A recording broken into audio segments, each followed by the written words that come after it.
erasing history is something that you have to do when it comes to conquest, domination, and destroying a people. If people knew who they were, and what they were capable of in the past, they will understand what they have a possibility or a likelihood of doing in the future. Foundational Black Americans, we've always had a culture of resistance. We cultivated a culture of resistance on this land, and we've been resisting ever since we've encountered European domination. But nothing was really popping in Europe until the transatlantic slave trade, and that's where they amassed a lot of wealth. One thing that I think is unique about our culture as far as how we resist, how we fight back, is just the environment we were put in from day one. Being only 13% of the population, the white supremacists were very meticulous about keeping that population at a certain amount. There was never a period when we did not resist the encroachment of the white man. They have a natural behavior of authority no matter where they go. That's why they'll step up in front of us in the line at the store. We're not important, they don't even see us. We've never been able to excel. We've never been able to relax. We've never been able to just be, which means that existence is resistance. It must be something in our DNA, our historical background, to when something doesn't sit right with us, especially spiritually, in our souls and in our spirit, we just say no. We live resistance. You know, from the moment we're born, we're in resistance. And it's handed down generation to generation. And so I think that cultural resistance is actually in our DNA, in our epigenetics, and then it blossoms out into the culture. So there's almost nothing in America that we do, from song to dance to politics to the way we talk, the way we dress, having coded languages considered to be slang today. Everything about Black American culture is a form of resistance. Of course, they want to always downplay our contributions to the global tapestry because they continue to act like our #1 export in this country is not Black innovation. Everyone understands that our resistance has been the cornerstone of what foundational Black Americans have always done. We are the life that breathes everything into this nation. The further back you go, the further Black you go. It's just simple like that, brother.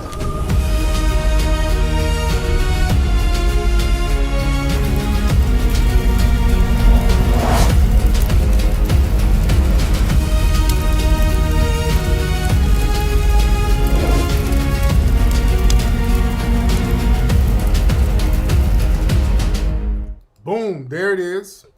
There it is. What's going on, man? What is happening, ladies and gentlemen? We are live right here, ready to do our thing. Glad to have everybody tuning in. Glad to have the family in here. Let me lotion my hands up. Shit. Feel like my hands are kind of ashy. Man, I'm glad to have y'all in here, man. We're going to chop it up as we always do. Oh, people love that HC6 trailer. All right, people love that trailer. Man, we're working hard to make this film a banger. We need everybody's help, ladies and gentlemen. We need your help. We need everybody to get involved, ladies and gentlemen, with the making of Hidden Color 6. Now, family, on our Kickstarter page, and the link is right there below, this is where we are. We're at 20% of the funding. This is where we are right now, family. The goal is $250K. We're at 20% of that right now, and we got 18 days to go, ladies and gentlemen. All right? Can we do it? Can we do it, ladies and gentlemen? Can we do it? We need everybody to go to the Kickstarter and get involved, ladies and gentlemen. I think we can do it. I know we can do it. We're very powerful people. We're very thorough people, and this is very, very important. So you can go directly to the link here or go to hiddencolor6.com, ladies and gentlemen, and contribute and be a part of history, because this is going to change the game, as we always do. Yes, indeed. I appreciate everybody who has contributed so far. Respect to you. We can do it. Let's get it popping, ladies and gentlemen. We can do it. This is very important. This is let me show y'all one more thing. This is an all or nothing project, family. This is very important. You see right here, this is where it says all or nothing. All or nothing, meaning the whole thing has to be raised. The project will only be funded if it reaches its goal by Friday, March 20th, ladies and gentlemen. So if we don't reach that goal, it's not going to happen. We can't let that happen, ladies and gentlemen. This is too important, right? Y'all let me know how important you think it is. I think it's important. But again, I'm matching the energy of the people. If you think it's important, I think it's important.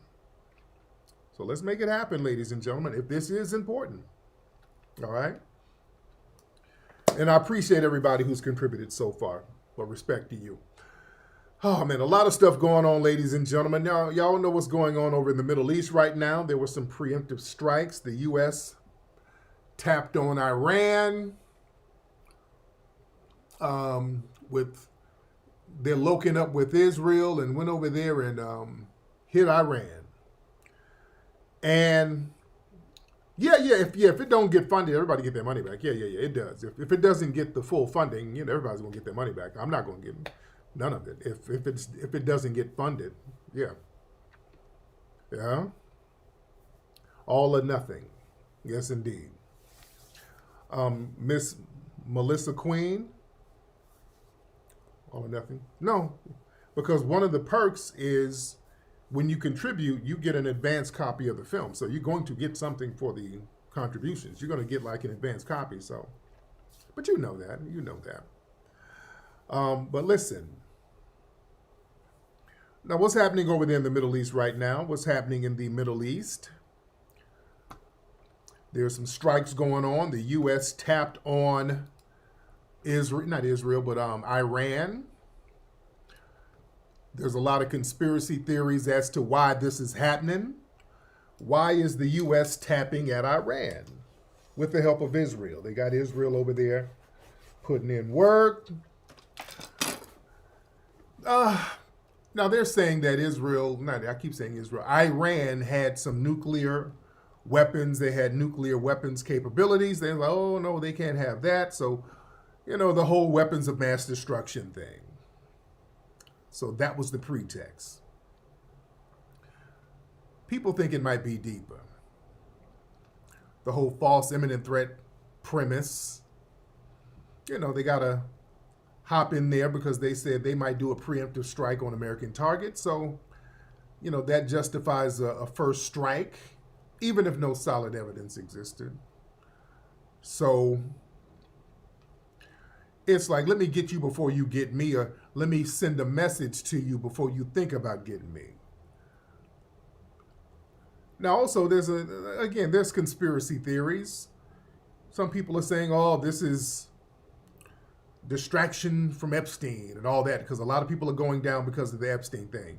Sold by Jamie. What was the question? Sold by Jamie, you said you had a question about HC6. What was the question? Go ahead and ask it in the comments. Some people said this could be some military-industrial complex motives. A lot of these powerful defense contractors, they got their political allies locked in place, and they like to push for full-scale war because this boosts military spending, weapons sales, geopolitical reach. So you can turn conflicts into profit. You're going to understand war. There's a lot of money in war, man. There's a lot of money in war. So that's a conspiracy theory. Some people think, okay, they might be trying to resettle global order. They want to destabilize the Middle East deliberately, create chaos, and that'll justify permanent U.S. military presence over there, dismantling all the global competitors like Russia and China, because Russia and China, they're trying to get strongholds over here, just like with Greenland. They were saying that China was trying to get some things popping over in Greenland. That's why they were trying to bogart Greenland. So there's a lot of theories going around. Also, always the oil, Iran, all that oil, those oil reserves over there. So they want to make strategic positions over there to topple the leadership, to install a more compliant government so they can have full access to all those oil reserves over there. So there's a lot of conspiracy theories going on. Yeah, right now, oh man, it's been some clapbacks. Oh, it's been some clapbacks. Now, There was a clapback strike on Dubai. They had to shut down the Dubai airport. People are stuck. People are stuck in Dubai right now. You can't get out of Dubai right now. They hit some of those high-end hotels over there. Some of the civilian tourist infrastructures took direct hits. That Fairmont Palms Hotel took a big hit. People are watching the Burj Khalifa because, you know, that's a big tourist attraction over there, so they want to make sure nothing happens. They got like these interference missiles that could interfere missiles, but you can't interfere all of them. Bahrain got hit, I think. They got hit by Iranian missile over there in Bahrain. Doha, Qatar got hit. There was like 44 missiles hit them.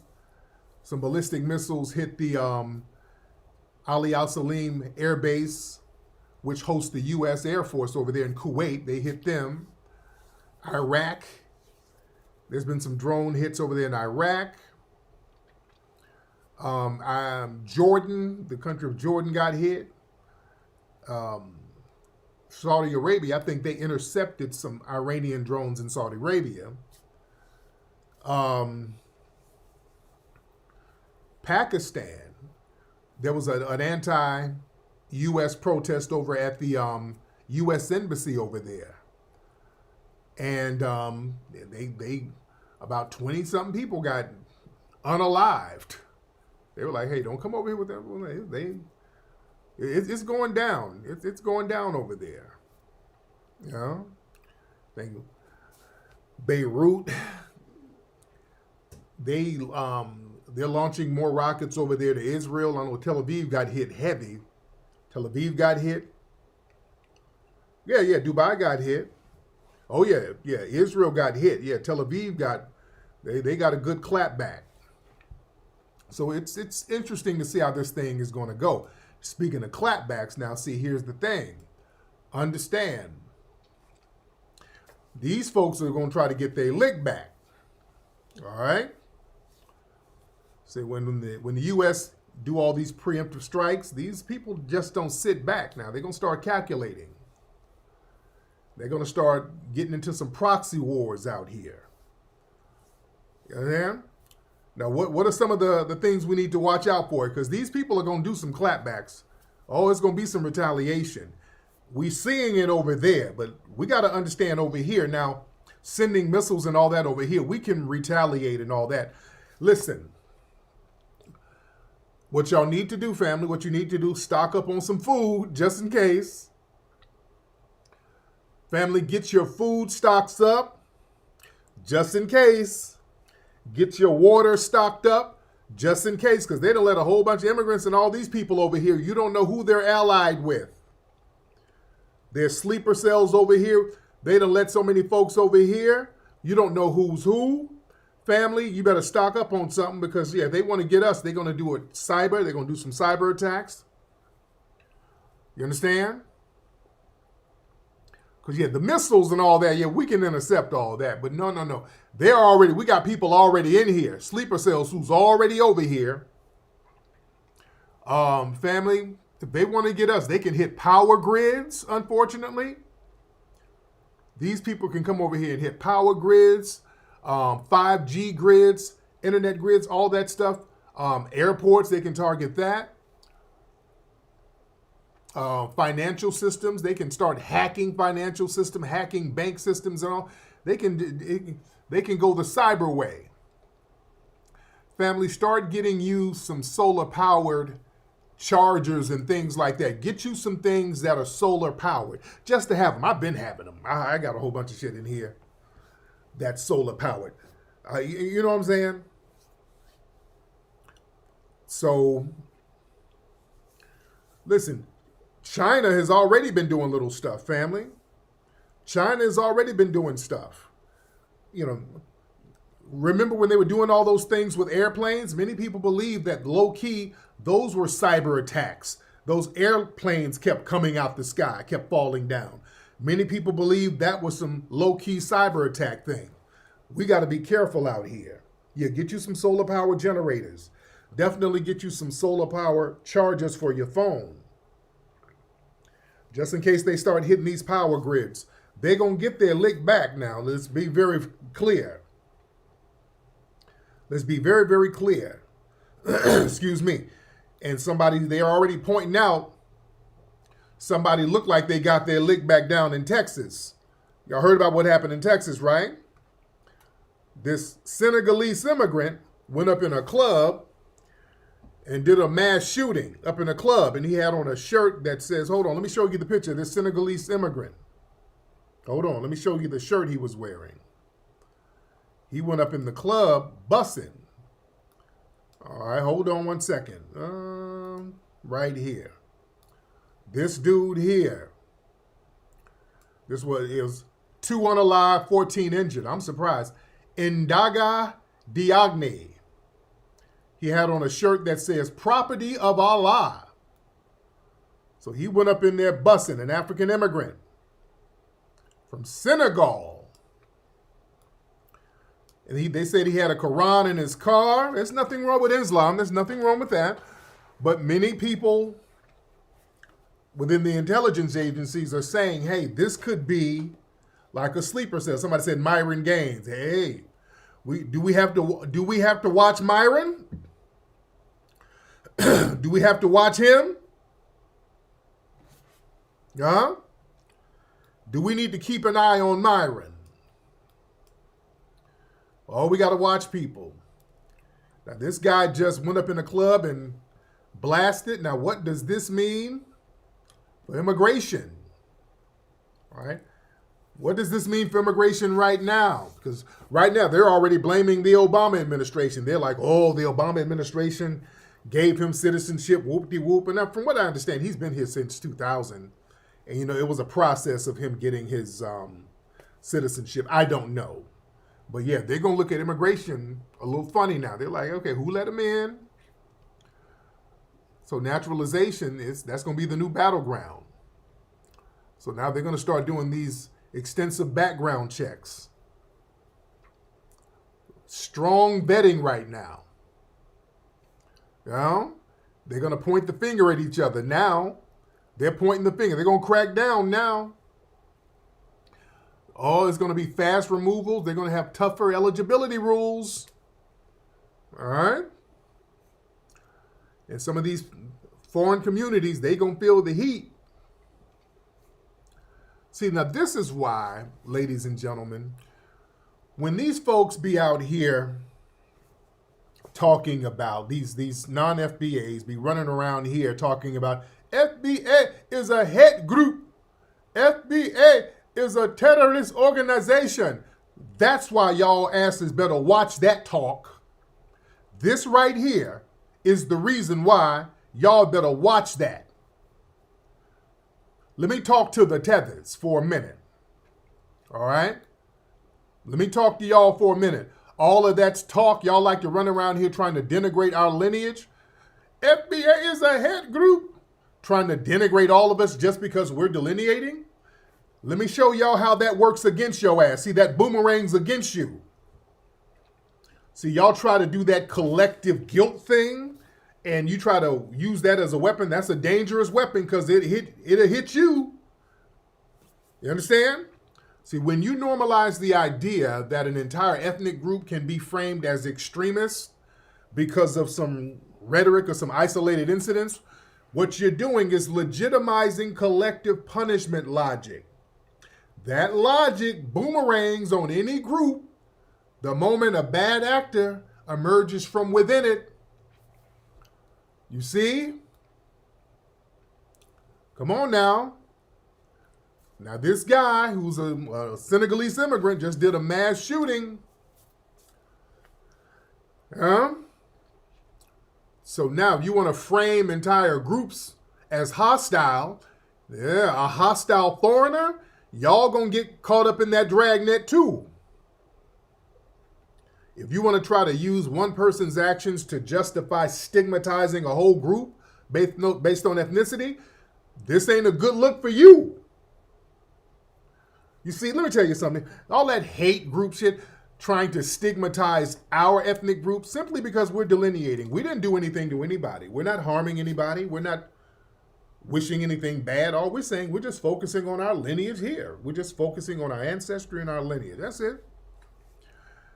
Trying that hate group nonsense. Understand something. In the United States, ladies and gentlemen, the government does not designate domestic citizens as terrorist organizations. They don't do that. They don't. Now, foreign groups, yeah. Foreign entities, yeah. So that distinction matters. You understand that? I mean, people, you can be investigated or prosecuted, whatever, but domestic extremism and terrorist groups, we don't get that, especially since we're just talking about our lineage. So we're not going to get that stigma no matter how hard you try. But you can, you can get that. Especially if you're a foreigner. Oh man, there's a lot of ramifications that come with that. And immigration politics is already sensitive. Especially immigrant communities from Africa and the Caribbean. You're already going through visa politics, work authorization scrutiny, asylum debates, border enforcement shifts. So when the public narrative begins associating immigrant identity with hostility or violence, that's not a good look for you. Yeah, y'all shouldn't be throwing around hate group and all that. You don't want to start throwing that shit around. Oh, it's going to boomerang. See, come on now. Come on now. Let's not play that game. What's up, Bobby Perkins? Why are you naming foreign tethers? Bobby, why are you naming foreign tethers? You in here trying to signal boost foreign tethers. Yeah? But listen, you got to watch out for that stigma. And this is why, man, a lot of people got an issue with us delineating, ladies and gentlemen. They got an issue with us delineating, and this is why right here. No, yeah, the tethers ain't in there. They ain't in the chat room like they used to. You notice that? Now, the tethers are usually, the tethers are usually all up in the chat room running their mouth. Oh, you're the head group. Oh, you're terrorists. Your FBAs. Y'all ain't saying nothing now. Oh, the tethers ain't in here talking crazy tonight. Oh, y'all not in here talking that old bullshit no more now, are you? Y'all don't want to go there. Right. Somebody, yeah, we've never done no extremist acts in the name of our lineage. No. No. Oh, they're laying low now. Yeah. Y'all better watch y'all mouth with that stupid shit y'all be running around here talking about. Y'all don't want to go there with that hate group. Y'all really don't want to play that game. Because the block is hot for y'all right now. The block is real hot. With your own people crashing out. Huh? Y'all really don't want to play that game right now. See, that's why they don't like us delineating, because see, now it's a whole different vibe right now, ladies and gentlemen. It's a whole different vibe. Delineation removes the generic black shield. So when we delineate as a distinct ethnic group, that disrupts the habit of the media and everybody else lumping everybody into a catch-all black term. So notice when these folks do crimes now, they are always talking about their ethnic group. They specify, because we're not letting the stigma hit us. So we force the media to say, hey, tell who that person really is. So now the media is like Senegalese immigrant. There you go. So that generic racial umbrella, that's not going to be used. We're letting you know loudly, that ain't us. No. No. Y'all not just going to do the black thing. Oh, it's a black. No. That ain't us. They don't like it. See, ethnic clarity, that shifts narrative accountability, ladies and gentlemen. For a long time, crime stories involving a lot of non-FBA suspects were absorbed into a broad black crime narrative. You see? And when ethnic distinctions are really defined, the public perception starts to shift from race to origin. And a lot of people who are critical of our delineation, they feel uncomfortable because clear ethnic lines means that behavior can no longer be socially redistributed across Black America. You got to be very specific. So yeah, we're just not absorbing no negative stigmas from nobody.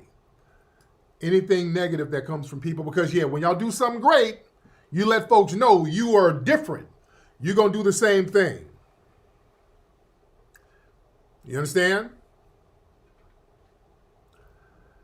And delineation, man, that really disrupts a lot of collective blame dynamics. See, historically, broad racial labeling meant the negative stigma could attach all Black Americans regardless of the lineage. When delineation is clear, see, the collection, all that blaming us collectively, no. It's harder to sustain. And ethnic identity is power. Power changes perception, ladies and gentlemen. See, once a group asserts defined identity with historic grounding, ladies and gentlemen, it changes how media narratives land. So if our identity is understood as a specific ethnic identity, immigrant identity becomes equally specific. Good and bad. See, they want to emphasize immigrant identity only when it's good. We said, no, we ain't doing all that picking and choosing, cherry picking shit. No.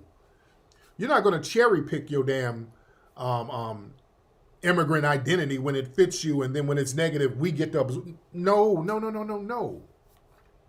So that's going to make everybody get some damn act right, which is good.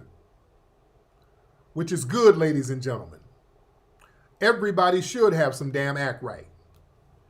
Everybody should be getting it together, acting like they got some sense, taking responsibility for the stigma of their people and their lineage.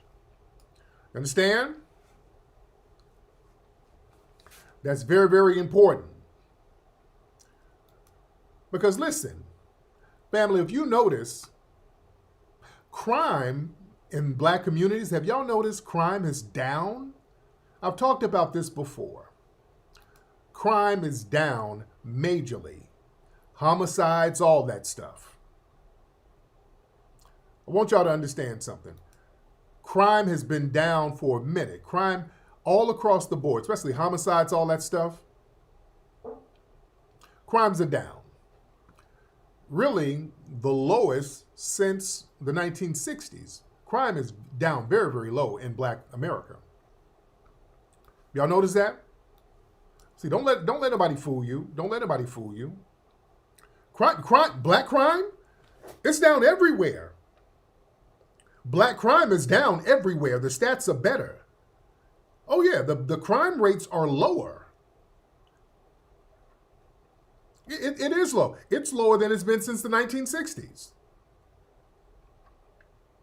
You understand? Part of that is because of delineation, ladies and gentlemen. Right, somebody made a good point. The private prisons are complaining because of that. Right, that's why they have to be more draconian with some of the laws to get people locked up. They got to do the whole group thing. They got to do RICOs and all that to get people locked up. They got to frame crime in a way to RICO people. You understand? Let me tell you why. Delineation does have crime low. Why? Number one, because we've delineated and we put value on our lineage and ourselves, there's more of a family camaraderie. We're tapping into a spiritual energy that has us viewing each other as extended family. So if you look at your brother or another FBA person as an extended family member, you will less likely be prone to harm that person. We see that we have a commonality instead of a hostile other, so we will be more prone to work out whatever differences that we have. That's one. Two, some of the hostile tethers who's been out here doing a bunch of stuff, we can identify them now and see, okay, you a tether. Get on away from here with that bullshit. You understand? We can spot tethers a mile away now. You know when somebody, you know when somebody's not FBA. You know, you can kind of feel it now. So you go on alert and you say if they're trying to do something, hey, let me watch this dude and let me just kind of keep an eye on him. And they know they're being watched. They know that now you can't blend in. Now you can't do stuff and just blend in with black. When you do something janky, the stigma is going to fall on your ethnic group. Now you're going to get some damn act right. You understand? Because now that shit you ain't putting it on us no more. We just absorb all the negativity. Now that your ass have to hold your own crimes and all your own negativity, you're going to get some act right because now you're being held accountable. Your folks are getting taken up out of here, so now you understand the stakes are high now for you to be out here doing janky shit. Your family get rounded up and taken up out of here, so now you're going to get some act right. I'm telling you, delineation has been a healing mechanism, ladies and gentlemen. This delineation has been a healing mechanism. It's getting everybody on some act right. That's why the crime is down. You know? You see? Yeah, because now people ain't blending in like they used to. We're starting to see a lot of these crimes. Wasn't us. I've been telling y'all for like a decade or so, a lot of these crimes wasn't us doing it. Y'all know I've been telling y'all that for a long time. Now you're seeing it. I've been telling people, a lot of this shit ain't us doing that. A lot of this is not us doing it. It's people who are foreign doing this stuff or from foreign backgrounds. You know? And we're starting to see all these little crimes that they got going on, these whole networks of crimes. Because they were doing that back in their homeland. Their homeland is just crime. I'm not trying to beat up on people, but some of these places are just polluted with corruption. Corruption is normal. It's not even a negative thing to be corrupt. It's to be expected in some of these places. You know what I'm saying? That's just what it is. So them coming over here pulling licks, it's nothing. They don't look at that as negative. I'm not trying to paint everybody with a broad brush, but let's be real. There's a reason people have to come over here. They leave these places because it's just polluted with damn corruption. So yeah, when we see the Leering Center and all the corruption that went on with it, and some of them are still trying to explain, the white woman made us do that, they're just saying anything. So yeah, y'all not dumping none of that on us, so you going to have to get some act right. Now that you have to be held accountable, that's going to make people think twice about some of the things that they do. You see? So delineation is a beautiful thing, ladies and gentlemen. It is a beautiful thing, and this is the new norm. And notice a lot of people are talking about just being on the Black American wave for the rest of the year. Every day, all day, every month. We just had Black History Month. People are like, no, let's keep it going. We're in Melanin March. All right? We are in Melanin March right now. Everything is going to be Black themed. Ass kicking April. Majora May, Juneteenth June, Jubilee July. Come on, let's just keep it going. Everything is going to be all about us. Every month, every day. You understand? But I want y'all to understand something, family. This delineation has been a game changer. That's why it's shaking up so much. That's why the term foundational Black American has so much power. The term foundational Black American has so much power. Why do y'all think the term this term has so much power? It's just changed the game. You know why? One of the reasons why just the term, you know what? Saying the words foundational Black American, I want y'all to understand the power in words. Saying that term, it commands respect just by saying it. You understand that? See, like our good brother Neely Fuller told us. Yeah, Alabama August, right. I'm going down to Alabama later this month, by the way. I'm going to a lot of my family's birth locations and burial locations. I'm going down there. I'm taking my family, my sons, my daughters down to Alabama to be in my ancestral areas. We're going down to Leeds. On my dad's side, they were down there in Louds County, Alabama. Louds County, man, that was a very pivotal area for the civil rights movement. Where are my Alabama people? What y'all know about Louds County? That's over there by Selma, Montgomery. Louds County. What y'all know about that? That's where a lot of the organizing for the civil rights movement, that was Selma and Eben Print, all of that was down there in that county.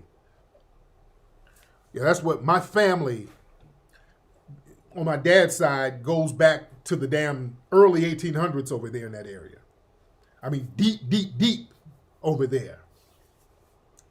Yeah, on code October. I like that. Delineation December. I like that. I like that. Your family's from Birmingham, mine too. I got a lot of, my family's all over Alabama. My mom's side is Leeds. Your family's from Louds County? Yeah, Louds County, that's a very pivotal area for the civil rights movement, ladies and gentlemen. Right, yeah, the original Black Panthers, all, yeah. Hale County, yep, I got people in Hale County. My ancestors, yeah. Your family, mama said they're from Montgomery? Yeah. Yeah, Louds County, y'all call it 45. Okay, yeah, I'm going to be down there. I'm going to be down there in a couple of weeks. We'll say, yeah, I went to West End. What's up, G Nitty? What's your sister's name? Yes, Dallas County, right. Yeah, that was a very pivotal area for the civil rights movement. Very, very pivotal area down there. But listen, like I said, family, saying the words foundational Black American, man, that has power in it. Just like our brother Neely Fuller said, words, man, we got to know how to use words. Words are very important. The way we use words. See, for centuries, we as Black Americans, we've been assigned labels by external institutions. See, a lot of these labels, they serve the comfort or the administrative needs of the dominant society rather than reflect the reality of the people. So we've always gotten these disempowering ass terms like minority, you know what I'm saying? These broad categorizations. Many of them feel really dismissive and paternalistic. By actively adopting a self-chosen identifier, the Foundation of Black American Lineage reclaims the sovereign right to name itself. So in sociological terms, man, listen, he who defines the narrative holds the power. Saying foundational Black American, that forces the listener to use our own designated title. That demands a dynamic of respect automatically. You understand? The word foundational is an anchor term. That eliminates the ability to frame our lineage as secondary citizens, as perpetual foreigners, as latecomers to the American project. That term explicitly states that this specific group is the bedrock upon which the nation's economic, cultural infrastructure, all that was built. So when somebody says the term, they're inadvertently acknowledging that the United States could not exist in its current form without the blood, sweat, and ingenuity of this specific lineage, ladies and gentlemen. Words, it's power, ladies and gentlemen. Words are very, very powerful. You see, Foundational Black American, that's a precise delineation. It demands respect by focusing on a singular, distinct group with a unique history that can't be co-opted. It can't be overshadowed by broad minority coalitions. And also, man, it shifts the whole paradigm, ladies and gentlemen, from subservience to ownership. You know what I'm saying? When labels are given by other people, it oftentimes it'll carry a subtle psychological programming that's really designed to keep a group in a subordinate position. So when people assign these little pet name terms to us, that strips away a lot of who we are, like African American. That's a mislabeling. That makes us subordinate to another nation or to another landmass to which we have no immediate connection. You understand? So that's why Africans can come over and say, hey, we're the real Africans. You're African Americans. You've never been to Africa. I'm from Africa, so I'm the real African. So you niggas have to listen to me. So they would come over with that type of authoritative vibe. Even Myron Gaines have said that. You got to watch the word. Myron Gaines have said several times, I'm from Africa. I'm more African American than them. Technically, yeah. That's why we don't use that term. You know? The term FBA, Foundational Black American, that strips away any linguistic subservience and it replaces it with a claim of ownership.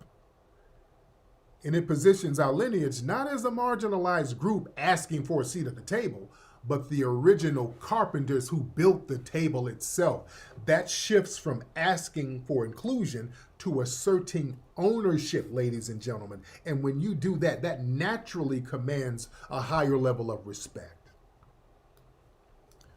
See, I want you to understand why this power, saying the words, I'm telling you the power in that. I'm telling you the power in saying that and identifying is that it's so powerful because you honor the ancestral endurance and dignity. By saying Foundational Black American, you immediately reframe the historic narrative. So instead of viewing our ancestors solely through the lens of victimization, the term Foundational Black American, it highlights their unparalleled resilience, their strength, their foundational contributions. That's a verbal monument to our people. Every time the term is spoken, it puts respects on the names of the millions of ancestors who survived the harshest conditions in human history to build a superpower. And we demand that their survival and contributions are recognized with dignity. You see? Shout out to Bootsy. See, this delineation has everybody looking into their ancestry. Bootsy was on the internet the other day he was doing an ancestry search and he was just amazed finding out about his ancestry. So this is the way people are looking at our immediate ancestry here. Everybody needs to look into it. Every one of y'all need to get an ancestry account. Look into your ancestry. Look at who your people are. That's why I haven't done as many lives on my TikTok space as I should have done. Because I've been on some ancestry searches, man. I've been looking at my people. Really have been focusing down there in Alabama. Because again, I'm going down to visit. So it's fun to me, just putting the pieces together. Just finding different birth certificates, finding marriage licenses. And you just putting your family tree together. It's like a ancestral puzzle. It's y'all try. Do y'all do the ancestry? It's almost addicting, man, because this is your living history, and it's fun to do. Putting together who's who and where your great grandparents came in from, where they migrated from, and where were they buried, and the children they had. Oh, you didn't know your lineage was in Kentucky? Yeah. Oh, yeah. Yeah, it's easy to read, man. It's very easy to read, man. Get you an Ancestry.com account. It's very fun. It's addicting, man. It is addicting. You know? I absolutely love it, man. It'll give you such a respect for your people.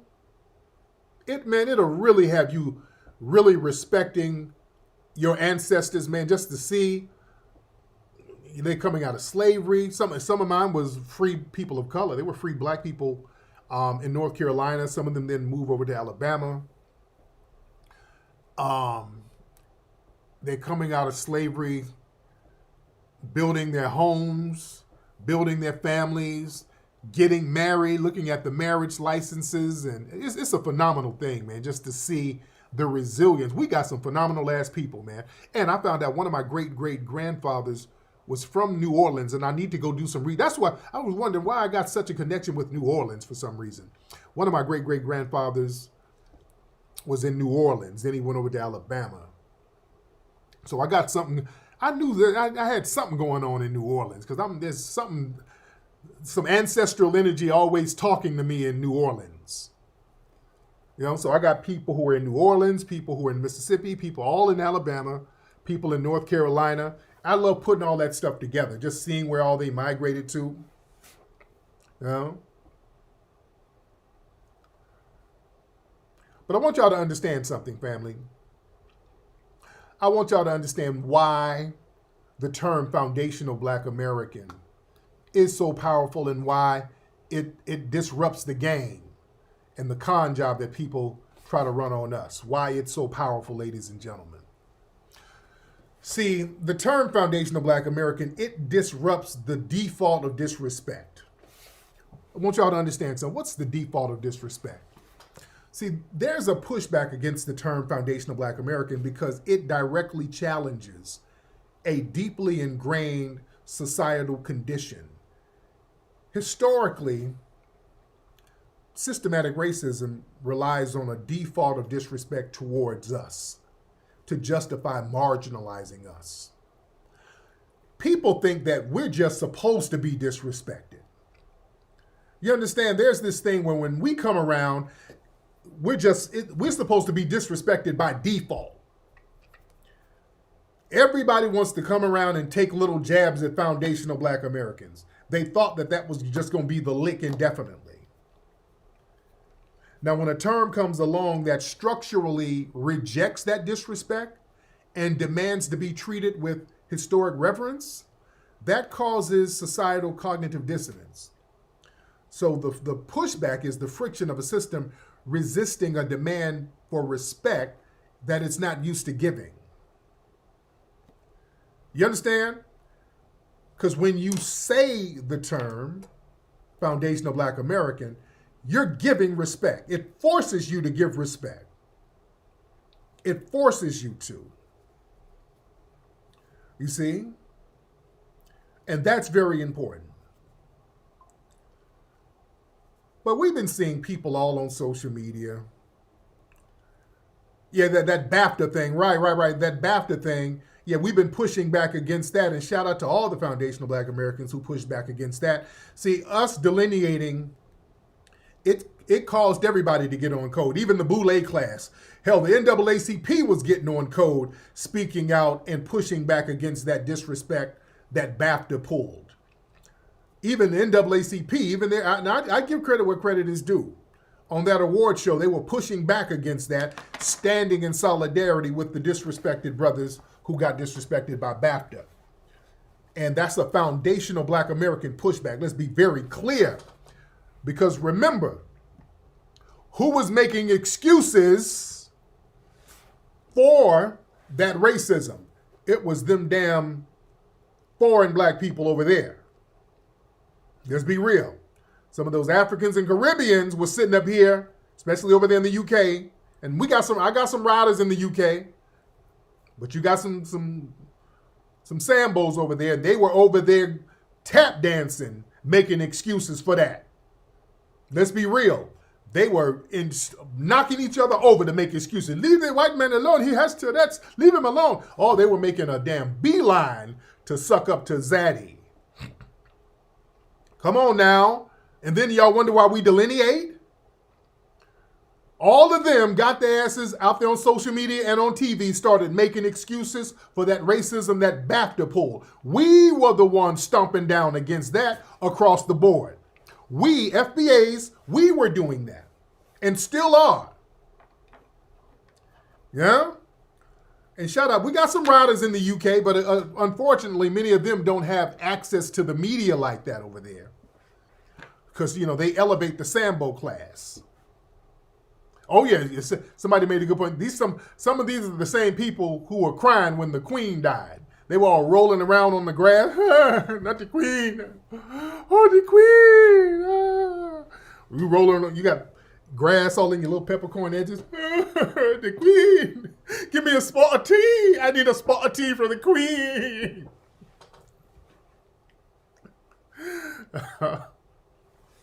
They were acting a damn fool. Come on now. Come on. Y'all remember? Y'all acting and always talking about, you FBS, you want to be around white people, and y'all be the main ones when a white person from the royal family passes away. Y'all be the main ones rolling around on the ground. Remember over there, even in Jamaica, y'all saw videos when the queen died, them damn Jamaicans over there with curry sauce all on their face. Bumba Not the queen. What the blood clot.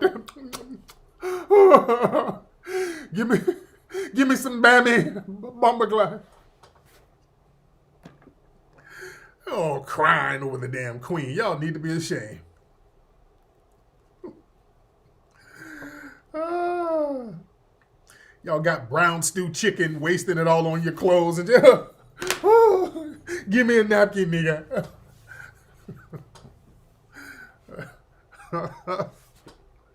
Rolling around on the ground crying. Y'all need to be ashamed. Over in Africa too, y'all were rolling around spilling the goosey all on your clothes. No, not the queen. Long live the queen. Come on, man. And then want to talk about us? We ain't doing none of that shit. Y'all don't see us crying over nobody like that. Y'all don't see us doing none of that. Yeah? We do not cry over nobody but black folks. We only cry over a handful of people. We cry over Tupac and Nipsey Hussle. There's only a handful of people we are collectively crying about. You know? We don't be crying for folks like that. Oh, yeah, they had Queen Elizabeth parades. Or they had, over in Africa, they had Queen Elizabeth shirts. They were all crying and dancing. Come down, now, boo my head. Come down, now, boo my head. They were doing tribal dances with her. Man, come on. Come on. Come on, man. You know? Man. But listen, let me get up out of here, man, because I'm going to do my live later tonight. So y'all go to my TikTok page. I'm going to do my live tonight. But listen, everybody, listen. Hidden Color 6, man. Come on. Hidden Color 6. We need everybody to get involved. This is where we are with it now. We had 51K, ladies and gentlemen. There we go. Let's see. Let's make it go up. 51K. All right. Let's get it up, family. We got 18 days to go. To make the goal, we're going to make history. We need everybody to get involved, family. So let's get it up. Everybody go to hiddencolors6.com or go to the Kickstarter link below, Kickstarter, and type in Hidden Color 6, and everybody contribute to the making of Hidden Color 6. Ladies and gentlemen, it's an all or nothing project. So everybody definitely get involved. We need you involved, ladies and gentlemen. All right, y'all, I'm up out of here. It's been real. Subscribe to this channel if you have not subscribed. Papi Akute,